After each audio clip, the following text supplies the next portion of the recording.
लाल पियर चटकार हई देखया गली मैया।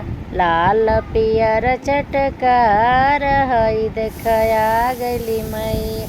आ गली मैया हो आ गली मैया, आ गली मैया हो आ गली मैया। लाल पियर चटकार हई देखया गली मैया।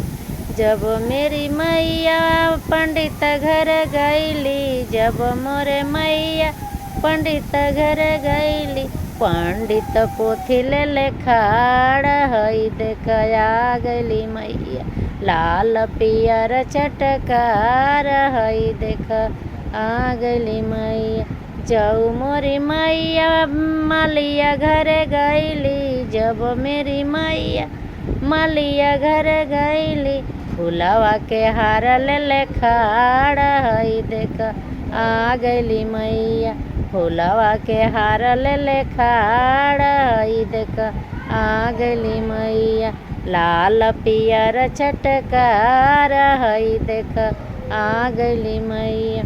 जाऊ मेरी मैया सोनारे घर गईली, जाऊ मेरी मैया सोनारे घर गईली। सोनारा जे हार ले खाड़ हई देख आ गली मैया। सोनारा जे हार ले खाड़ हई देख आ गली मैया। लाल पियर चटकार हई देख आ गली मैया। जब मेरी मैया मड़वारी घर गईली, जब मेरी मैया मड़वरिया घर गईली। चुनरी जे हाथ ले खाड़ हई देख आ गली मैया। लहंगा जे ले उत खाड़ हई देख आ गली मैया।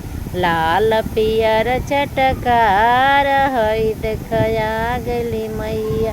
जाऊ मेरी मैया मल्होरिया घर गईली, जाऊ मेरी मलिया मल्होरिया घर गईली। दवाना के माला ले खाड़ हई देख आ गली मैया। लाल पियर चटकार हई देख आ गली मैया। जाऊ मेरी मैया पसेरी घर गईली, जाऊ मेरी मैया पसेरी घर गईली।